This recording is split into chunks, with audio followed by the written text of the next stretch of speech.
जून 1975 का महीना भारतीय लोकतंत्र के इतिहास में एक काला दाग है। उस 25 तारीख की आधी रात रेडियो के तड़तड़ाते खामोशी को चीरती इंदिरा गांधी की आवाज गूंज उठी। राष्ट्रपति जी ने आपातकाल की घोषणा की है। शब्दों के तीर की तरह ये वाक्य हर घर में घुसे, हर दिल में धन से। आजादी के बाद के भारत में पहली बार लोकतंत्र की धरती सन्नाटे में बदल गई। 25 जून 1975 की रात भारतीय लोकतंत्र के इतिहास में एक काला अध्याय लिखा गया, जब तत्कालीन प्रधानमंत्री इंदिरा गांधी ने आपातकाल की घोषणा की। यह वह तारीख है जिसे आज भी देश के अंधकारमय दौर की याद के तौर पर जाना जाता है। आइए इस आपातकाल के समय को थोड़ा और करीब से देखें और समझें कि कैसे इसने भारत को हिलाकर रख दिया था। आपातकाल के अंधकार को समझने के लिए हमें पीछे चलना होगा। 1970 के दशक की शुरुआत में भारत आर्थिक मंदी और सामाजिक अशांति से जूझ रहा था। विपक्ष दल इंदिरा गांधी की सरकार के खिलाफ लगातार विरोध प्रदर्शन कर रहे थे। 1975 में इंदिरा गांधी के खिलाफ चुनाव में गड़बड़ी के आरोप लगे और इलाहाबाद हाईकोर्ट ने उनके चुनाव को रद्द कर दिया। इससे घबराकर उन्होंने आपातकाल का सहारा लिया। फिर शुरू हुआ दमन का नृत्य। विपक्षी नेताओं को जेलों में ठूंस दिया गया, प्रेस की आवाज को बांध दिया गया। भाषण, स्वतंत्र विचार, सब कुछ गुनाह बन गया। पुलिसिया जुल्म का साया हर गली में फैल गया। देश वीरान सा हो गया, जैसे खौफ के घने जंगल में हर आवाज गुम हो गई हो। आपातकाल का प्रभाव। संविधान निलंबित। आपातकाल की घोषणा के साथ ही भारतीय संविधान के कई महत्वपूर्ण अनुच्छेदों को निलंबित कर दिया गया। नागरिकों के मौलिक अधिकार जैसे भाषण की स्वतंत्रता, जमा होने का अधिकार और न्यायिक कार्यवाही का अधिकार छीन लिए गए। राजनीतिक दमन। विपक्षी नेताओं और कार्यकर्ताओं को बड़े पैमाने पर गिरफ्तार किया गया। जेलों में यातनाएं आम हो गईं। प्रेस पर सेंसरशिप लगाई गई, जिससे स्वतंत्र पत्रकारिता पूरी तरह से दबा दी गई। सामाजिक और आर्थिक अशांति। आपातकाल के दौरान जबरन नसबंदी का अभियान चलाया गया, जिससे लोगों में भारी असंतोष फैल गया।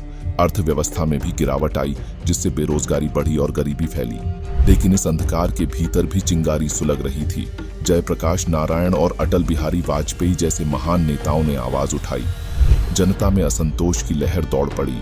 दीवारों पर भित्तिपत्र उभरे, विरोध के गीत हवा में बिखरे। अत्याचार और जुल्म के खिलाफ जनता एकजुट हुई। 21 महीने चले इस दौर में बहुत कुछ बदला। संजय गांधी के अधीन सत्ता का अतिक्रमण हुआ।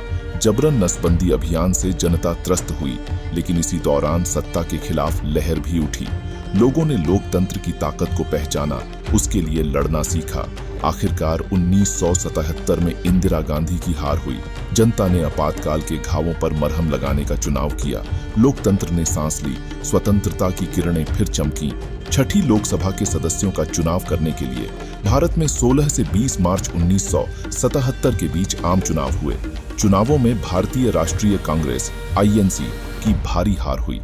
मौजूदा प्रधानमंत्री और कांग्रेस पार्टी की नेता इंदिरा गांधी रायबरेली में अपनी सीट हार गईं, जबकि उनके बेटे संजय अमेठी में अपनी सीट हार गए।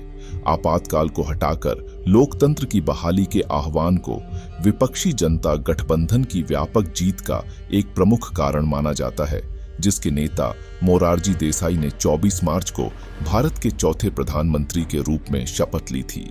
आपातकाल 1975 हमारी लोकतांत्रिक चेतना का एक झकझोरने वाला अनुभव है। यह हमें याद दिलाता है कि सत्ता कितनी भी ताकतवर क्यों न हो, जनता की एकता उसकी चूलें हिला सकती है। यह हमें लोकतंत्र की रक्षा, स्वतंत्रता के जश्न की याद दिलाता है। आपातकाल की कुछ और महत्वपूर्ण बातें। आपातकाल की अवधि 21 महीने तक चली। 25 जून 1975 से 21 मार्च 1977 तक। इस दौरान लगभग 1 लाख से अधिक लोगों को गिरफ्तार किया गया था। प्रेस पर इतनी सख्त सेंसरशिप लगाई गई थी कि कई अखबारों ने खाली संपादकीय कॉलम छापे थे। आपातकाल के अंत के बाद भी इसके प्रभाव कई सालों तक महसूस किए गए। 25 जून हर साल हमें सावधान करता है कि हम अतीत की भूलें न दोहराएं। लोकतंत्र की खुली किताब को लगातार पढ़ें, असहमति की आवाज को सुनें, सत्ता पर सतर्क निगाह रखें, क्योंकि इतिहास कभी खामोश नहीं होता। वह कहता है, लोकतंत्र को जीवित रखना सिर्फ अधिकार नहीं, कर्तव्य भी है। ऐसे ही और ऐतिहासिक जानकारी के लिए हमारे चैनल को सब्सक्राइब करें